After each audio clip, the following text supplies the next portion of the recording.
Many people believe serial killers are certainly exceptionally intelligent, but there can be a serial killer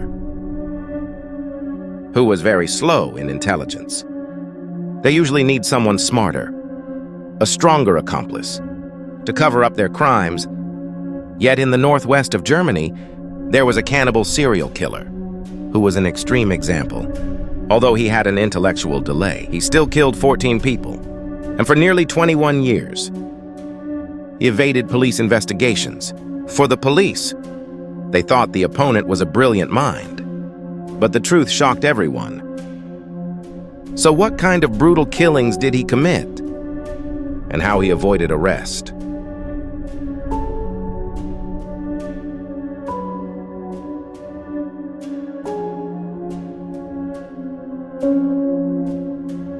Joachim Kroll was from Zaebsee, Germany. He was the sixth of 9 children, and the weakest one. In childhood, Joachim had an IQ in the low 70s, not at the level of profound intellectual disability, but still at a borderline level. People in town called him the Fool, so he only studied to the 3rd grade and received little education after that because of low intelligence. He kept wetting the bed and was often scolded by his family, which humiliated him. Over the years, he sought comfort with small animals, but only by abusing them. This likely nurtured in him a violent tendency later on. It was during the Second World War and urban depression. Society was highly unstable. Families, one after another, suffered endless poverty and hunger. After that, the father of Joachim died in the war. His mother had to rely on the children and survive together. They worked and lived on the family farm until Joachim was 22. While working as a farmhand, he witnessed livestock of all kinds being slaughtered. The process stirred fantasies of killing and awakened his sexual urges. As a young man, Joachim had his own sexual fantasies. He tried to form romantic relationships with women, but he also knew he presented an awkward face on dates.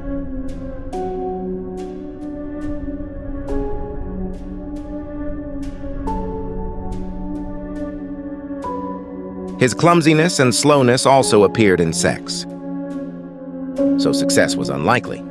Gradually, Joachim's thoughts grew more twisted. He believed that if he had relations with a woman who could not complain about his performance, all problems would be solved. But reality was not like that. In 1955, the mother of Joachim died. The siblings went their separate ways and lost contact as his longing for love grew. Later that same year, Joachim met someone who moved his heart, and it also awakened his urge to kill.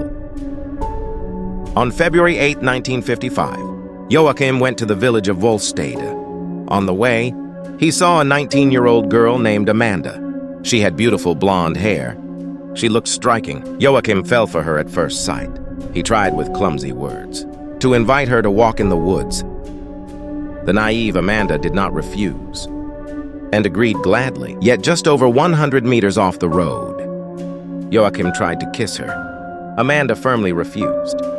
He did not expect this would anger Joachim. He pulled out the knife he carried, the one used to butcher livestock, and stabbed toward her neck.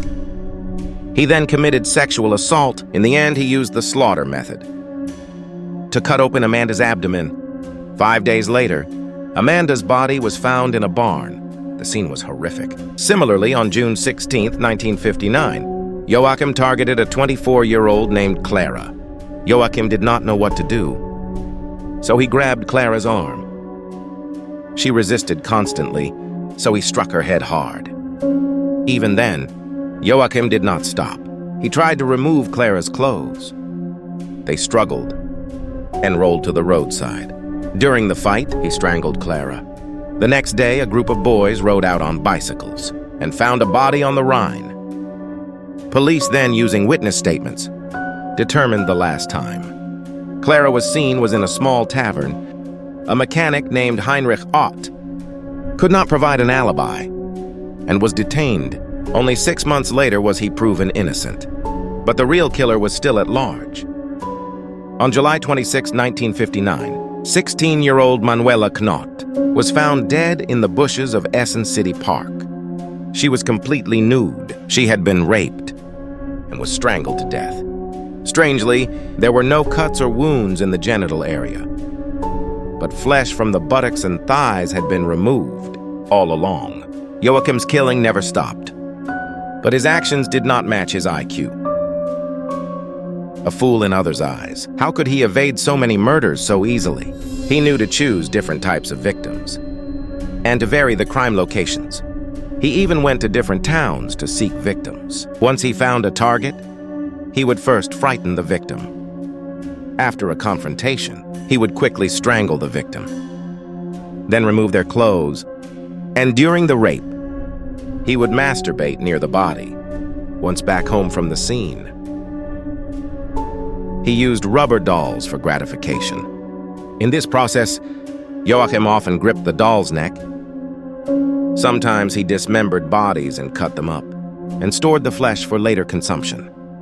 Yet among these cases, the murder sites Joachim chose left few traces. Even when he killed in the same place, it would be years apart. Perhaps for this reason, police began to suspect that more than one offender was involved. It might be a group of young deviants, because the pattern did not follow a routine. This allowed Joachim to avoid capture. Because of the brutal deaths of many women, local women did not dare go out, afraid of being dragged into the bushes by a stranger to be assaulted and lose their lives. Still, Joachim hunted aimlessly, and in the case that happened in 1965, there was something unusual. On August 22nd of that year, Joachim found in a hidden corner a couple having sex in a car. It was a Volkswagen. Inside were Herman and his fiancée. When Joachim saw them in the front seat, an idea came to him at once. He secretly punctured a tire and waved his arms outside the car as if seeking help. He lured Herman out of the car. Joachim stabbed him in the chest, then turned his attention to the fiancée in the car. The panicked fiancée could only watch Herman collapse. She jumped into the driver's seat and drove straight at Joachim, but he dodged and fled. Herman bled to death in his fiancée's arms. He was the only male victim of Joachim. Although the fiancé called police immediately, there was heavy passing traffic in the area, leaving police with little to go on. They could not trace the attacker. In 1967, after a year of quiet for Joachim, the murders began again. He lured a girl to play on a meadow, then showed a pornographic photo. The girl was terrified and tried to run, but Joachim grabbed her. Suddenly, sirens sounded around them. He realized the miners nearby were starting work. They would pass that road to the coal mine. Thinking of this, he ran away, leaving the victim behind. Fortunately, the girl survived. Several times he was nearly discovered, but he did not care and carried out several senseless crimes. This puzzled the police. He did not always cut flesh from victims. These cases looked like the work of one person, but in detail they differed. Time passed to 1976. This was Joachim's final case. In his own apartment, he kidnapped and murdered a girl, disgustingly. He tried to flush body parts down the toilet. When police went door to door, seeking the girl, a neighbor approached an officer and said the apartment drains were blocked. When he asked the neighbor, Joachim, whether he knew what blocked the pipe, he casually answered that it was entrails. Police immediately went to Joachim's flat and found a horrific scene. There were dismembered remains, body parts wrapped in plastic in the refrigerator. A hand was boiling in a wastewater pot. Entrails were jammed in the toilet drain. Joachim was arrested on the spot. He confessed to everything and provided details from the previous 20 years, including 13 other murders and one attempted murder. When asked about motive, Joachim said meat was expensive, so he often cut victims' flesh into thin slices to eat to save money. He was ultimately charged with 8 murders and one attempted murder. In April 1982, after 151 days of trial, He was convicted and sentenced to life imprisonment.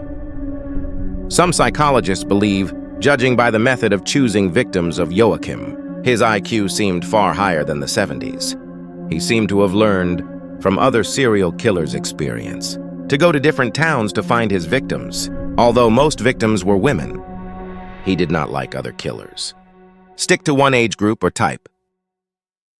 Compared with typical low-intelligence offenders, who tend to befriend very young children and act impulsively, Joachim was not like that either.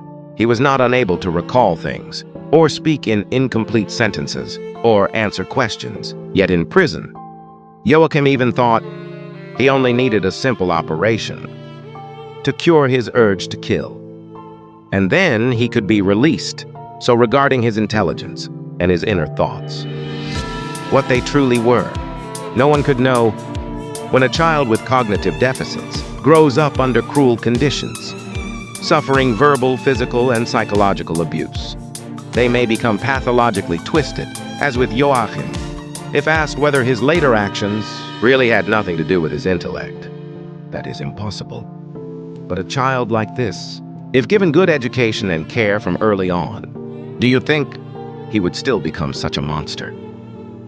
All right then, this episode ends here.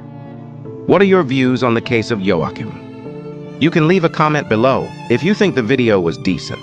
Do not forget to like, save, and share. See you in the next video.